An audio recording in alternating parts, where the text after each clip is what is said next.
Connaissance, recherche, sciences, mathématiques, théorie, physique, philosophie, conférences, archéologie, nature.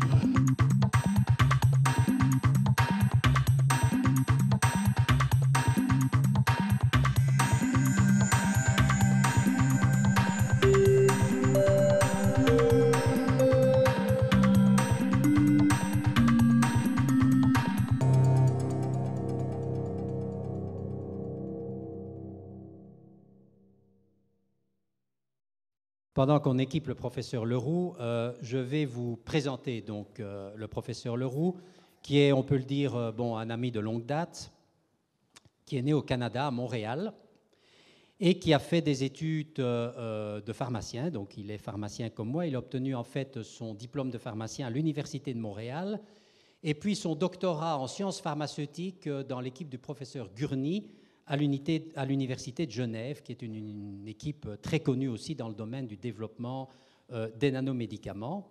Il a fait ensuite un stage postdoctoral donc en Californie. C'était dans les années 96-97. Et puis en 97, il était nommé donc professeur à l'Université de Montréal au Canada, où il a développé une recherche extrêmement innovante. Ce n'est pas de ça qu'il va nous parler aujourd'hui, peut-être un peu, mais dans le domaine donc, de tout ce qui est les micelles, les liposomes, qui sont essentiellement pH sensibles. Et puis maintenant, depuis un an, il occupe une position prestigieuse à l'École polytechnique de Zurich, à l'Eidgenössische Technische Hochschule, que je connais bien parce que j'y ai fait moi-même mon postdoc. Alors je peux vous dire que c'est un lieu également prestigieux de recherche. Jean-Christophe Leroux est également éditeur ou coéditeur de 2 journaux, Journal of Pharmaceutics and Biopharmaceutics, et également il fait partie de l'éditorial board du Journal of Controlled Release et du Journal of Pharmaceutical Science.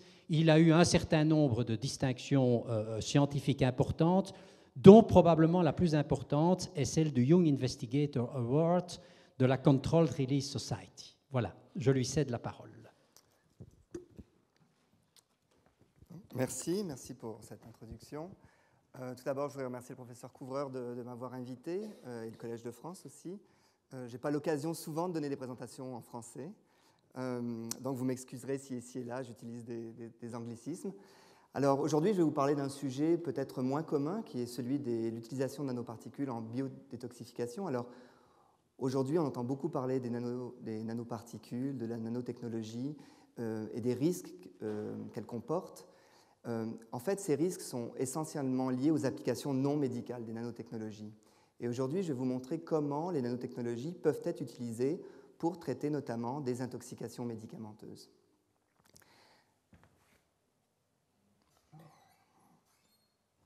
Alors tout d'abord, peut-être, une petite introduction sur les travaux que nous menons à l'Institut pharmaceutique de l'École polytechnique de Zurich.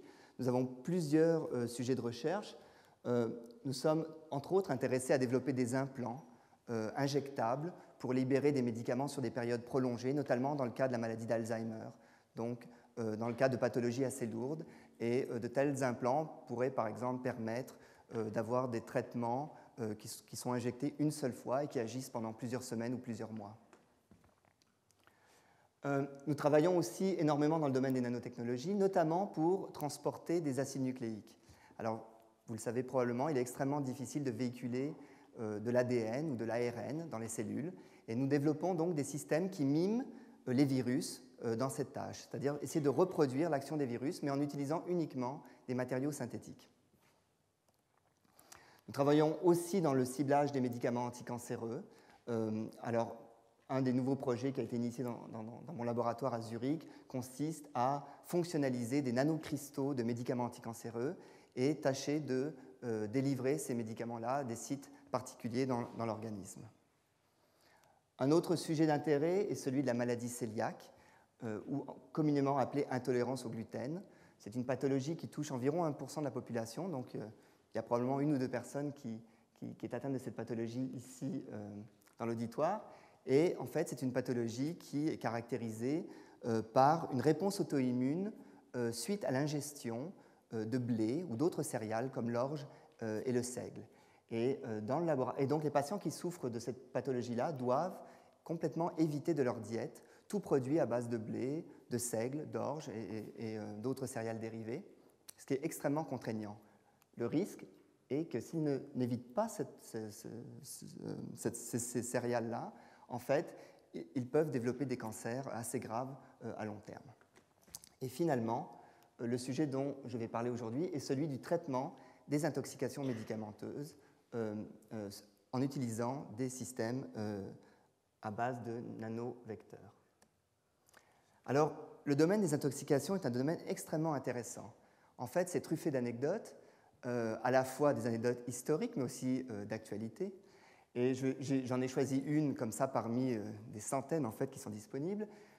C'est celle de la tentative d'intoxication de Raspoutine, ce grand mystique russe. Et aujourd'hui, en fait, on prétend qu'il y aurait une tentative d'intoxication au cyanure, une première tentative d'intoxication au cyanure, qui aurait échoué. Le cyanure, c'est une molécule qui interfère avec la chaîne respiratoire cellulaire. Elle interagit avec une enzyme qui est la cytochrome oxydase. Et donc vous mourrez suite à un arrêt de votre fonction respiratoire cellulaire. Et aujourd'hui, on a plusieurs antidotes contre l'intoxication au cyanure. Le but étant finalement d'éliminer le cyanure soit en injectant des molécules comme la vitamine B12 qui peuvent s'y lier et qui sont ensuite excrétées, soit en modifiant l'hémoglobine sanguine de manière à l'oxyder et à lui conférer davantage d'affinité pour le cyanure. Et en fait, Raspoutine aurait survécu à une intoxication au cyanure pour des raisons encore incertaines, mais peut-être parce qu'il s'était lui-même, en fait, on prétend qu'il aurait peut-être ingéré des petites doses de cyanure pour s'auto-immuniser, si on peut dire. Mais ce qui est probablement plus réaliste est que ces empoisonneurs, les personnes qui avaient tâché de le tuer, avaient mélangé le cyanure avec des gâteaux en fait, qui avaient été cuits. Et le cyanure, lorsqu'on le met en contact d'un sucre sous la chaleur, peut réagir avec ce sucre et être partiellement inactivé. Donc, il aurait survécu à ceci parce que le cyanure avait été mis au moment de la confection en fait, des pâtisseries. Alors, je suis tombé sur un article qui a été publié quelques années après sa mort, où il y avait justement une discussion sur les raisons qu'il aurait survécu à cette intoxication. Cela étant, en fait, les intoxications sont un domaine extrêmement intéressant parce qu'elles touchent divers types de personnes et diverses circonstances. Alors, un peu d'épidémiologie, en fait, aux États-Unis, c'est plus de 2 millions de cas par an. Donc, en France, on pourrait dire environ peut-être 5 à 7 fois moins compte tenu de la population.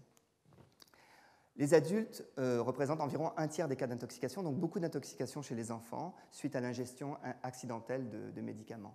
La plupart sont non intentionnels, le reste étant par exemple des tentatives de suicide. La plupart des intoxications n'impliquent qu'un seul agent. Donc la plupart des gens qui tentent de se suicider ou qui ingèrent par inadvertance des médicaments, eh bien, la plupart du temps, il n'y a qu'un seul agent impliqué. Dans le cas où il y a plusieurs agents impliqués, c'est souvent des cas de toxicomanie.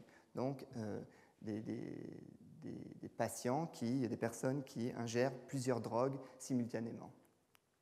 Dans la plupart des cas, il s'agit d'une ingestion orale et environ 3% des patients qui sont intoxiqués, en fait, nécessitent une hospitalisation ou en tout cas un traitement médical.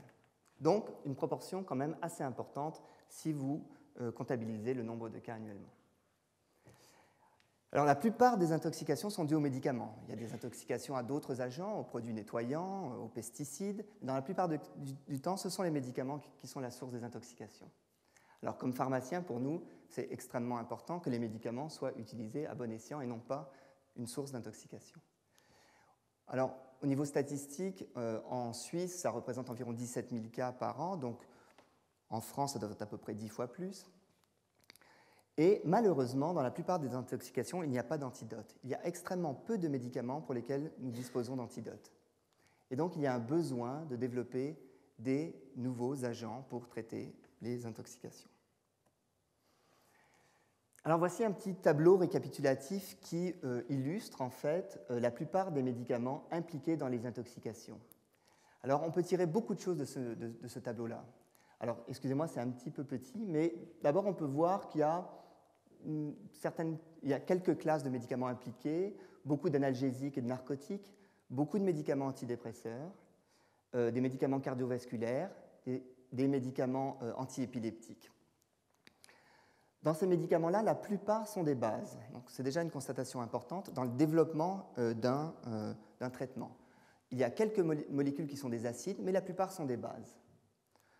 Ensuite, si vous regardez leur taux de liaison aux protéines plasmatiques, donc quand vous injectez ces médicaments-là ou quand vous les prenez par voie orale, une grande partie de la fraction va se lier à des protéines circulant dans le sang. Et ça, c'est extrêmement important aussi dans la conception d'un vecteur pour la détoxification, parce que cette fraction qui est liée aux protéines, il va falloir la désorber. Et plus c'est lié aux protéines, plus ça va être difficile à se désorber. Certains de ces médicaments-là ont aussi des métabolites actifs. Et là encore, dans la conception du traitement, c'est important, parce que vous pouvez inactiver la source de l'intoxication, mais si les métabolites sont eux-mêmes toxiques, vous devrez aussi trouver un moyen de lutter contre la toxicité des métabolites, donc les produits issus de la dégradation de ces médicaments-là. Et cette dernière colonne ici est extrêmement importante. Elle représente les antidotes spécifiques pour les intoxications. Et vous voyez que sur un certain nombre de médicaments illustrés ici, il n'y a que quelques cas où il y a des antidotes. Et ici, vous voyez, il n'y a que 3 antidotes qui sont montrés. Donc, dans la majorité des cas, les médecins ne disposent pas de traitement spécifique pour lutter contre l'intoxication. Alors, je vais vous illustrer ce concept par 3 cas, en fait, où on a effectivement un antidote. Alors, le premier, ici, c'est la N-acétylcystéine, qui est un antidote utilisé pour l'intoxication au paracétamol. Donc, le paracétamol, c'est un médicament analgésique, un antipyrétique, extrêmement utilisé. Et suite à un surdosage au paracétamol, vous pouvez développer une toxicité hépatique extrêmement importante, voire mortelle. À quoi est due cette toxicité au niveau du foie? Eh bien, elle est due à l'accumulation d'un métabolite qui est causé suite à la saturation d'une voie métabolique. Et il y a une molécule impliquée dans la détoxification du paracétamol, qui est le glutathion, et suite à un surdosage, cette molécule-là n'est plus présente en quantité suffisante, et donc il y a accumulation de ce métabolite toxique.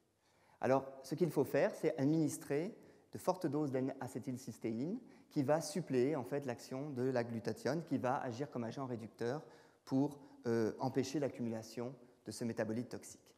Alors voici, ici, c'est le cas d'un traitement spécifique qui va exploiter une voie métabolique particulière.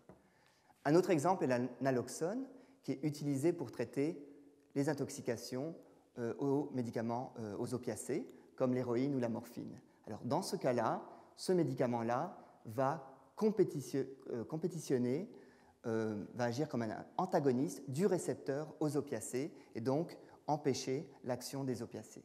Là encore, c'est un mécanisme spécifique.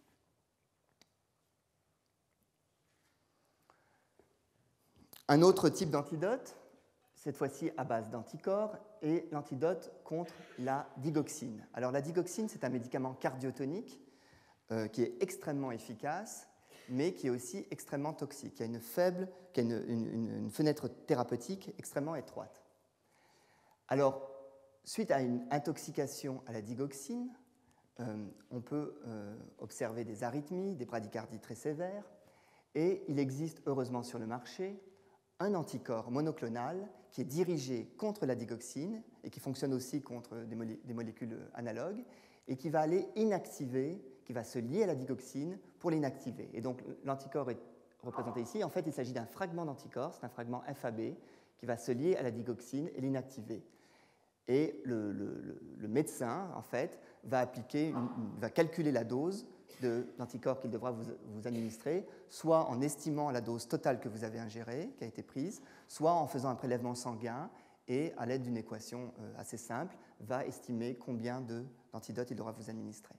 Mais là encore, c'est un exemple extrêmement précis et il existe très très peu de cas où on peut générer des anticorps contre des molécules et les utiliser surtout comme antidotes.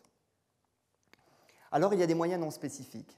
Donc, la plupart du temps, lorsqu'il y a un cas d'intoxication aux médicaments, on va commencer par essayer de se débarrasser de la source toxique. Alors, peut-être vous connaissez bien le charbon activé, on l'utilise dans plusieurs cas. Le charbon activé, en fait, est une poudre de charbon extrêmement fine, qu'on va pouvoir ingérer et qui va absorber le médicament à sa surface et ainsi prévenir une absorption trop importante. On peut aussi faire un nettoyage gastrique. Par exemple, on peut faire vomir le patient. Peut-être vous connaissez le sirop d'IPK.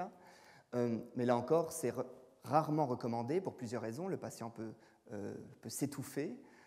Et dans certains cas, par exemple, si le patient est dans le coma, ce n'est pas quelque chose qui est possible. Alors, il y a des techniques qui consistent aussi à nettoyer avec des solutions de polyéthylène glycol le tractus gastro-intestinal. Vous pouvez aussi, dans les cas plus graves, établir une circulation extracorporelle pour détoxifier le sang. La plupart du temps, à l'urgence, on va essayer de rétablir votre profil d'électrolyte, le pH de votre sang. On va vous administrer des traitements soutien. On va vous procurer une assistance respiratoire pour vous éviter que vous ne suffoquiez. Mais dans la plupart du temps, ces traitements-là sont palliatifs et ne sont malheureusement souvent pas, je dirais, suffisants. Alors voici un exemple de traitement avec un charbon activé suivi d'un nettoyage du tractus gastro-intestinal. Vous avez 2 médicaments ici, la carbamazépine qui est un médicament antiépileptique et le verapamil qui est un médicament antihypertenseur. Et ce qu'on voit ici, c'est en fait les taux sanguins de médicaments suite à leur ingestion. Alors dans le premier cas, vous voyez que la courbe du haut montre une augmentation des taux sanguins. Pareil pour le verapamil, une augmentation des taux sanguins suite à l'ingestion. Et ensuite, on a administré à ces patients-là soit du charbon activé, soit on a combiné charbon activé avec un nettoyage du tractus gastro-intestinal avec une solution de polyéthylène glycol. Alors, dans le cas du verapamil, la combinaison des deux traitements a permis une baisse cumulée en fait, des taux sanguins. Donc, dans ce cas-là, c'est assez efficace. On voit par exemple lorsqu'on cumule l'administration de charbon activé à une solution de polyéthylène glycol, les taux sanguins baissent. Par contre, dans le cas de la carbamazépine, en fait, le cumul des deux traitements se traduit par une efficacité moindre, par exemple, que l'administration seule de charbon activé. Et dans ce cas-ci, il y a une compétition en fait, entre le polyéthylène glycol et la carbamazépine qui fait que le traitement n'est pas très efficace. Donc, le choix d'un traitement peut être extrêmement complexe.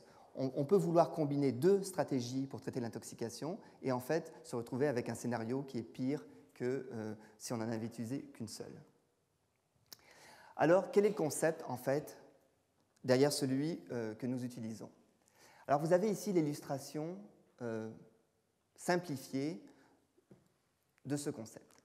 Alors, suite à une intoxication à un médicament, vous avez une augmentation dans certains tissus, dans tous les tissus, en fait, de la concentration en médicaments jusqu'à dépasser le seuil de tolérance et jusqu'à atteindre une concentration pour laquelle vous avez de la toxicité. Donc, c'est ce qui est illustré ici en haut. Les concentrations tissulaires montent au-delà d'un certain seuil, et à partir de ce seuil, vous avez de la toxicité.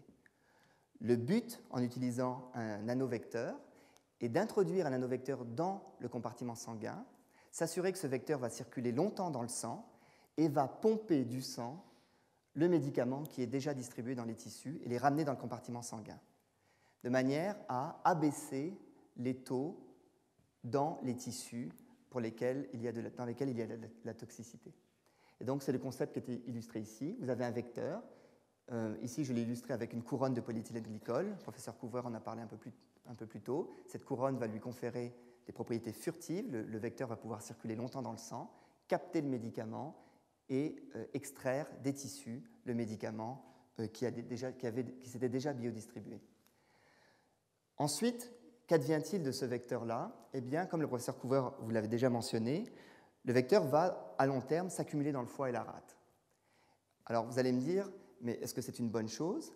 Eh bien, il faut savoir que cette accumulation va être progressive et que dans la majorité des cas d'intoxication aiguë, il n'y a pas de toxicité hépatique.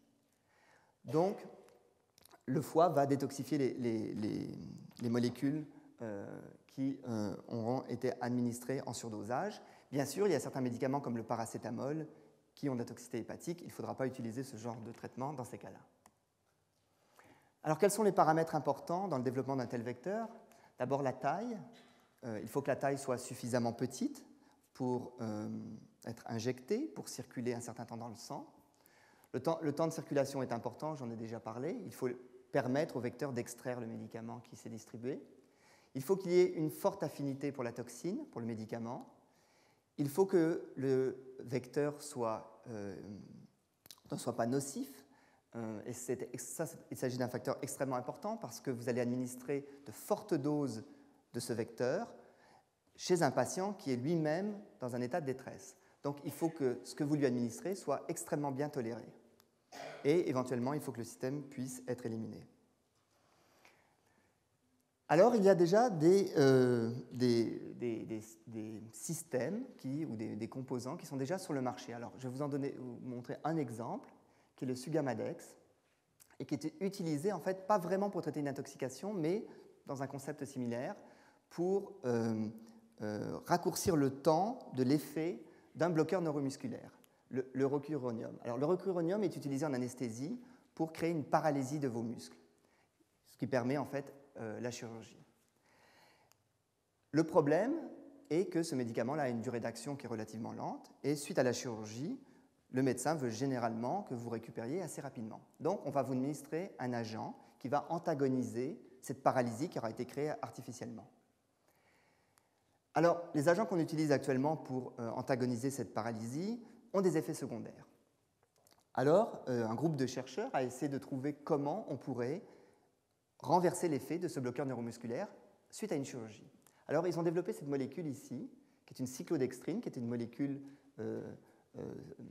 qui est en fait cyclique, et qui peut accommoder le médicament dans son cœur. Alors, cette molécule a été conçue de manière à maximiser les interactions entre ce bloqueur neuromusculaire et cette molécule cyclique ici. Et donc, vous avez ici une modélisation qui montre finalement la compatibilité entre les deux molécules et une parfaite, si vous voulez, compatibilité entre les deux. Alors, comment on procède? Vous recevez le bloqueur neuromusculaire qui induit ici une paralysie des muscles. Alors, ce graphique illustre cette paralysie. En fait, vous avez ici une activité musculaire et suite à l'administration du rocuronium, vous avez une paralysie. Le médecin effectue la chirurgie et peu de temps après, il injecte le Sugamadex et le Sugamadex va aller capter la molécule qui s'est distribuée au niveau des muscles et en fait, cela va permettre une restauration en quelques minutes de la motricité. Et en dessous, vous avez un autre traitement alternatif qui fonctionne différemment. Et vous voyez ici, on n'administre pas de Sugamadex et vous voyez que la récupération est beaucoup plus lente. Donc ce médicament-là, le Sugamadex, permet une récupération très rapide après la chirurgie, va antagoniser l'effet de la molécule et n'a quasiment pas d'effet secondaire en fait. La seule action consiste à aller extraire des tissus le bloqueur neuromusculaire. Alors, dans les années 90, en fait, on a commencé à regarder un petit peu dans quelles circonstances on pourrait utiliser des nanovecteurs pour détoxifier des patients, notamment, par exemple, ceux qui auraient ingéré des pesticides. Alors, vous avez ici un exemple, ici, le paraoxon, qui est un pesticide extrêmement toxique. Et en fait, des chercheurs en Californie ont imaginé une manière de détoxifier cet agent-là. Alors, il y a des enzymes qui peuvent cliver ces pesticides et les inactiver, donc totalement des phosphorotriestérases. Le problème est que si vous injectez ces enzymes dans le sang, d'abord, l'efficacité va être extrêmement courte, parce que les enzymes vont être inactivées très rapidement, d'une part, et d'autre part, vous pouvez, si ces molécules sont utilisées plusieurs fois, générer vous-même une réponse immunitaire contre ces enzymes. Alors, le concept consistait à encapsuler cette enzyme dans une vésicule qui a quelques nanomètres de diamètre, quelques dizaines de nanomètres de diamètre. Elle est ainsi protégée de la dégradation par le milieu environnant. L'enzyme peut circuler un certain temps dans le sang. Et ce qui va se passer, c'est que le pesticide va pouvoir diffuser à travers la membrane de cette vésicule lipidique, la molécule va être catalysée, détruite par l'enzyme encapsulée, un métabolite moins toxique va être généré et ainsi éliminer de la circulation. Alors, c'est un concept très intéressant qui fonctionne dans une certaine mesure. Alors ici, vous avez un exemple, en fait, dans lequel on a intoxiqué des animaux avec le paraoxon et on a administré différents types de traitements antidotes. Alors, vous avez ici l'atropine, qui est une molécule antagoniste de ce pesticide. Vous avez aussi la pralidoxine, qui agit sur aussi l'enzyme impliquée dans l'intoxication. Et vous avez ensuite un traitement qui consiste à encapsuler la phosphotriestérase dans des vésicules nanométriques. Et vous avez aussi une combinaison de tous ces traitements qui sont administrés simultanément pour voir si on peut observer un effet synergique. Dans ce graphique-là, plusieurs choses ont été testées. Donc plusieurs traitements d'une part, mais d'autre part, on a regardé l'effet prophylactique, c'est-à-dire on administre l'antidote avant l'exposition à l'agent intoxicant. Ceci, évidemment, ne reflète généralement pas une situation clinique, mais pourrait refléter une situation qui pourrait se produire, par exemple, dans un cas de conflit armé. Et dans un autre cas, on a administré l'agent quelques minutes après l'intoxication. Ce qu'on peut voir tout d'abord, c'est que lorsque vous administrez l'agent de manière prophylactique, l'antidote de manière prophylactique, vous avez un effet qui est beaucoup plus marqué. Malheureusement, quand vous utilisez ce traitement-là pour traiter une intoxication, l'effet est beaucoup moins marqué. Par contre, vous voyez qu'il y a un effet qui est quand même assez important. Si vous prenez ici le traitement qui est le traitement seul à base de liposome et que vous comparez par rapport au traitement de base, vous avez une augmentation qui est assez importante. Et ce que vous avez représenté au niveau de l'axe des Y ici, c'est le potentiel antidote, si vous voulez.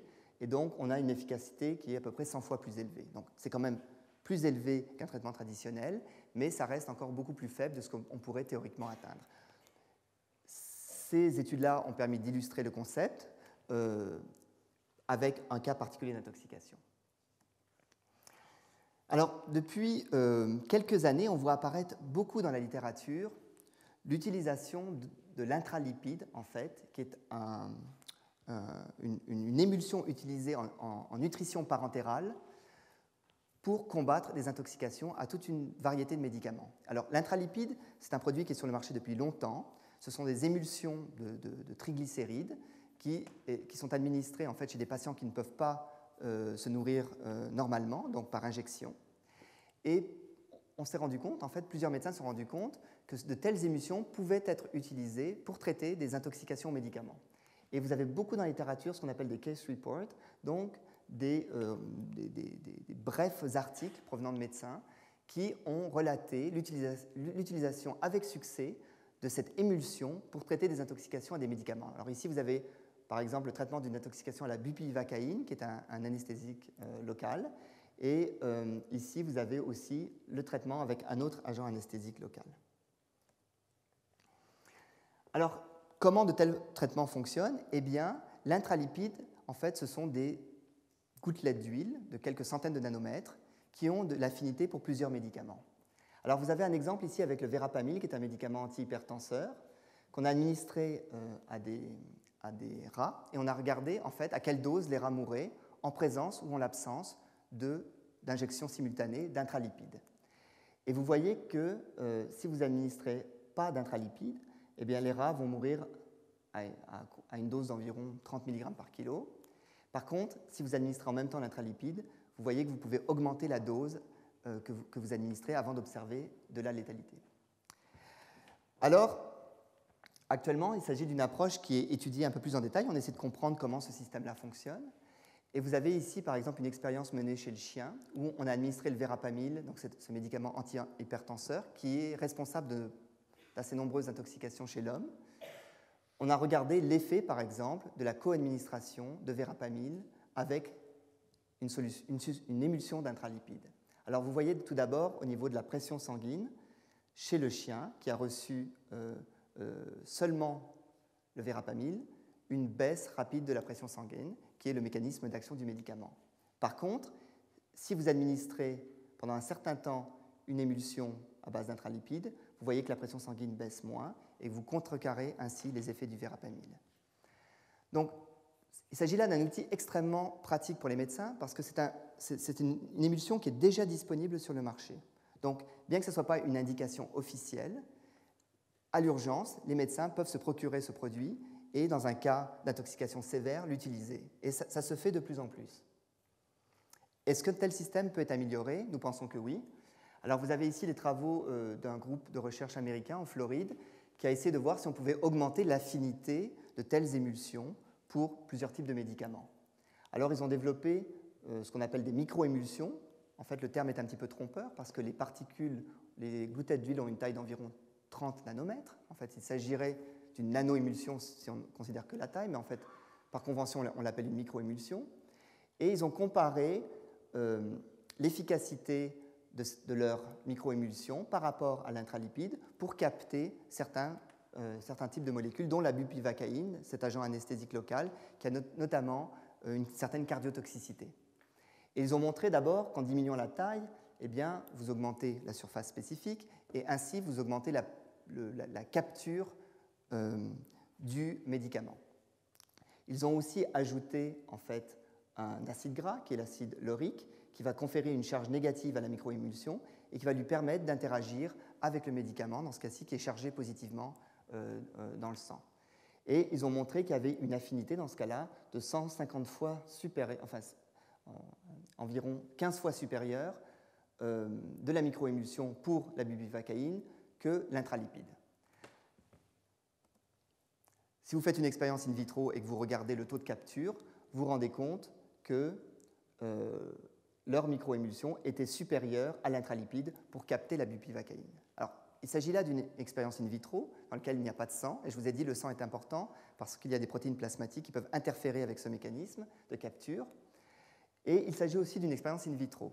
Or, le problème des microémulsions, c'est qu'elles sont relativement instables. Si vous prenez une microémulsion et que vous l'injectez dans le sang, probablement, elle va être déstabilisée très, très, très rapidement. Malheureusement, il n'y a pas d'études ni chez l'animal ni chez l'homme pour évaluer un tel système. Donc, on ne sait pas à quel point il est efficace. D'autre part, il s'agit d'un système dont les composantes elles-mêmes ne sont pas nécessairement très bien tolérées. Et donc, là encore, dans un cas d'intoxication, l'injection d'un tel système pourrait créer plus de problèmes que de les résoudre. Je vous ai parlé de stabilité. Donc, une manière de stabiliser des microémulsions, des nanoémulsions, consiste à réticuler leur surface. Alors, vous avez ici l'exemple d'une microémulsion où on a réticulé la surface en introduisant de la silice qui a été polymérisée. Donc, vous avez une nanocapsule dans laquelle vous avez de l'huile et qui est beaucoup plus solide. Alors, un tel système, évidemment, plus vous augmentez l'épaisseur de la capsule, plus vous diminuez la capacité d'un tel système à capter le médicament. Donc, vous pouvez contrôler la stabilité, mais en même temps, vous pouvez diminuer l'efficacité. Autre problème qui a été souligné, c'est qu'un tel système peut créer de l'hémolyse. Quelque chose dont vous ne voulez absolument pas lorsque vous développez un antidote. Là, vous avez un exemple ici d'une nanocapsule en présence de sang, et on voit qu'à partir d'un certain temps, il y a de l'hémolyse, donc une destruction des globules rouges. Si vous enrobez cette capsule à l'aide de polyéthylène-glycol, vous pouvez diminuer l'hémolyse, mais dans un cas d'intoxication, il faut que le système soit complètement sécuritaire, et donc ce genre de choses, vous n'en voulez pas. Alors, au laboratoire, on a essayé de développer en fait, des systèmes qui soient bien tolérés en utilisant des composantes extrêmement simples. Alors, en se basant sur une technologie qui avait été développée par le professeur Benoît à l'Université d'Angers, nous avons fabriqué des nanocapsules lipidiques. Donc, il s'agit de nanocapsules ici qui ont un cœur huileux, essentiellement des triglycérides, qui ont une enveloppe rigide mais à base de phospholipides, donc bien tolérée, et qui possèdent aussi du polyéthylène-glycol à leur surface. Ces nanocapsules, nous avons évalué dans leur capacité à capter des médicaments. Alors, la première chose qu'on s'est rendu compte, c'est que malheureusement, il y a très peu d'huiles sur le marché qui ont beaucoup d'affinité pour les médicaments. Alors, vous avez ici 3 exemples de médicaments. L'allopéridol, qui est un médicament antipsychotique, utilisé pour le traitement de la schizophrénie. Et vous avez ici 2 médicaments anticancéreux, le paclitaxel et le docétaxel, qui ne sont pas vraiment impliqués dans des intoxications, mais qu'on a utilisés comme médicaments modèles. Et ici, on a regardé toute une série d'huiles qu'on pouvait utiliser pour fabriquer ces nanocapsules lipidiques. Et on s'est rendu compte que les coefficients de partage de ces huiles pour les médicaments étaient relativement faibles. Ils variaient d'environ 10 à une centaine, à 100. Si vous voulez traiter une intoxication, vous devez avoir quand même une très très forte affinité. L'intralipide n'est pas mieux. L'intralipide a un coefficient de partage pour la plupart des médicaments qui est entre 10 et 20, donc relativement faible. Autre chose dont vous devez vous soucier quand vous développez un médicament de type nanovecteur est en fait son diamètre. Alors, je vous ai dit, le diamètre doit être petit pour permettre une injection intraveineuse, pour permettre une longue circulation dans le temps.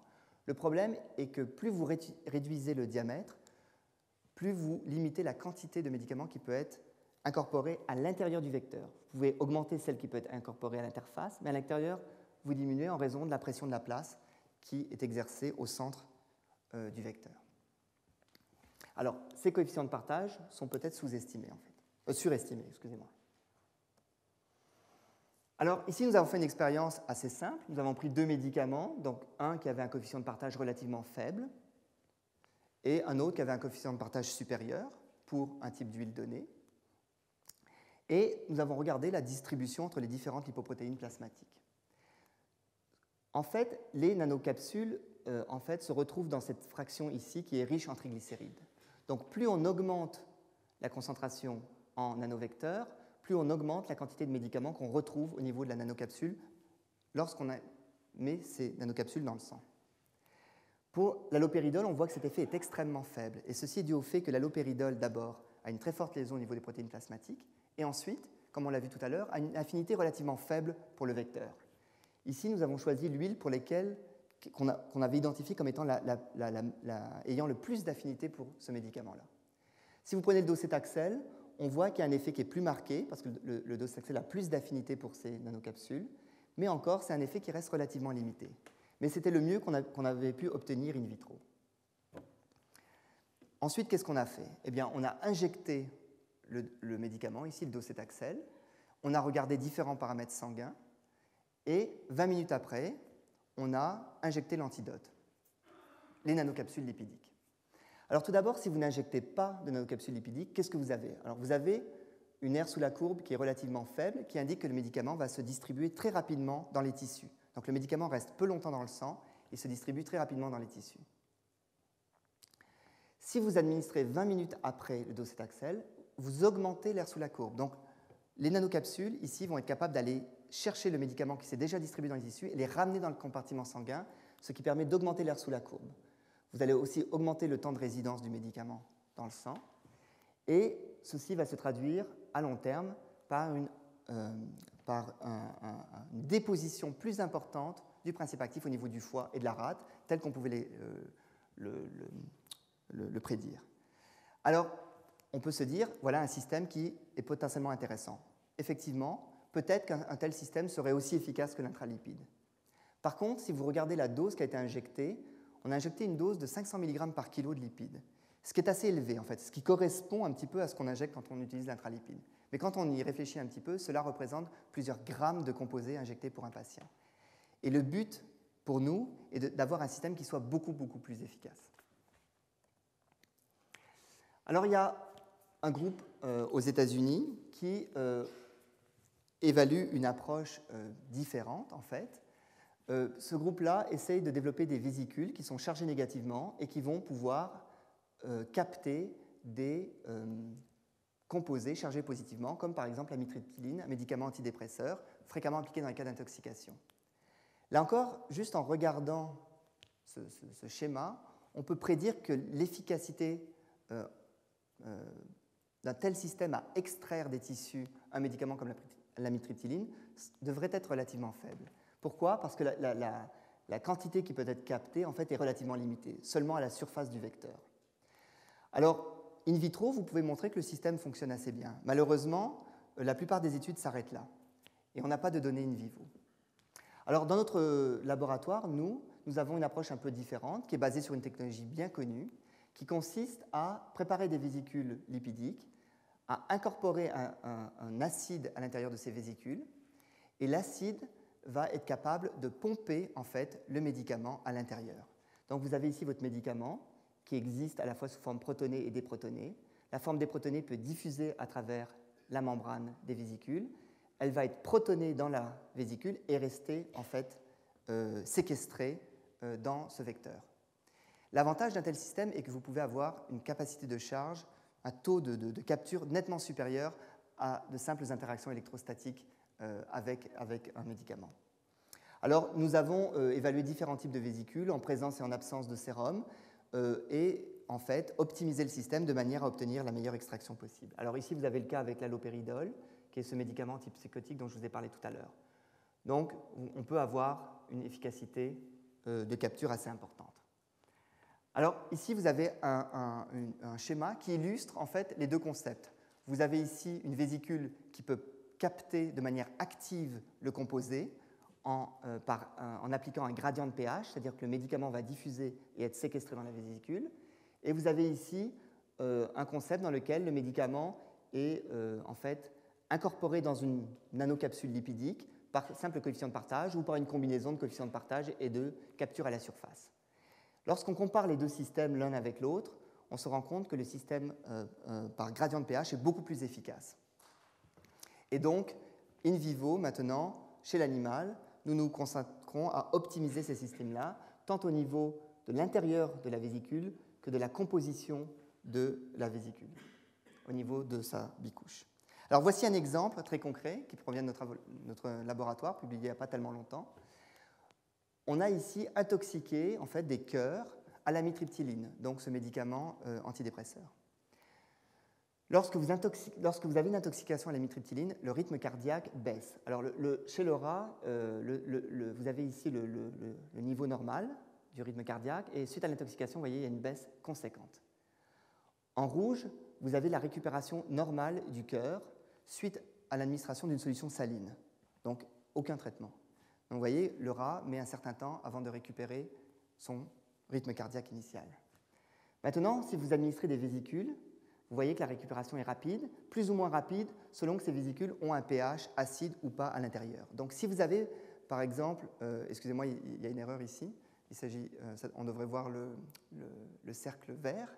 Donc dans le cas d'un traitement, avec des vésicules qui ont un pH acide à l'intérieur, l'extérieur étant neutre, on voit la récupération extrêmement plus rapide du rythme cardiaque. Donc vous avez un système qui est assez efficace pour aller extraire du cœur le médicament qui avait diffusé. Alors actuellement, nous travaillons avec l'hôpital Sacré-Cœur de Montréal pour développer en fait des traitements pour notamment ces deux molécules, le diltiazem et le verapamil, qui sont deux médicaments utilisés dans le traitement de l'hypertension, qui provoquent des intoxications assez graves, de l'hypotension, de la bradycardie, différents types de symptômes et qui peuvent mener à la mort.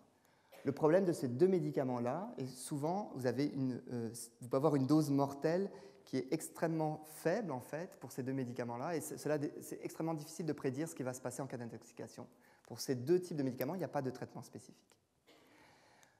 Vous voyez qu'au niveau de leur structure, ils sont assez différents, ils ont des pK aussi différents et cela va influencer leur capture dans les vésicules lipidiques. Alors ce qui est important, c'est que lorsque vous administrez de tels systèmes dans le sang, elles doivent conserver un pH acide dans le sang très longtemps. Et donc, on doit optimiser le vecteur de manière à ce que le gradient de pH soit maintenu, de façon à ce que la vésicule puisse pomper le médicament. Et donc, ici, vous avez différentes compositions qui ont été testées, mais vous voyez en bleu une composition qui est extrêmement stable. C'est-à-dire que la vésicule, au contact du sang, maintient un pH acide longtemps, et donc ce pH va permettre de capter le médicament. Nous avons optimisé la taille des vecteurs de manière à avoir une capture maximale. Alors vous voyez qu'il y a une taille aux alentours de 150-170 nanomètres pour lesquelles la capture est maximale. Même si vous pouvez augmenter encore un petit peu la capture quand vous augmentez davantage la taille, vous ne le faites pas parce qu'à ce moment-là, vous allez aller au détriment du temps de circulation. Si la taille est trop importante, les véhicules ne circuleront pas assez longtemps et ne pourront pas détoxifier efficacement le patient. L'osmolarité à l'intérieur de la vésicule est aussi importante. C'est-à-dire qu'en jouant sur l'osmolarité, donc sur la force ionique, vous pouvez contrôler, augmenter par exemple la capture, mais au-delà d'une certaine force ionique, le système devient moins efficace. Donc il y a une certaine osmolarité à avoir pour avoir un taux de capture maximal. Alors ce que nous avons fait ici est une manip assez intéressante. Nous avons comparé l'intralipide utilisé en clinique. Nous avons aussi comparé notre système aux liposomes chargés négativement, qui sont évalués actuellement aux États-Unis, à des vésicules qui sont optimisées dans notre laboratoire. Et vous avez ici la capture de diltiazem comparée à différents systèmes sur le marché. Et donc, si vous comparez ce système ici utilisé en clinique, l'intralipide, au système que nous développons dans le laboratoire, vous voyez qu'ici, j'ai même introduit une cassure dans l'axe. Vous voyez qu'on peut capter une proportion nettement supérieure de médicaments dans les vésicules, dans les nanovésicules. Et actuellement, nous sommes extrêmement confiants en fait, qu'un tel système est probablement la meilleure issue, la meilleure approche pour traiter une intoxication à un médicament basique. Vous avez ici l'illustration de la capture en fonction du temps des deux médicaments, verapamil, diltiazem. Vous voyez que le verapamil est davantage capté que le diltiazem.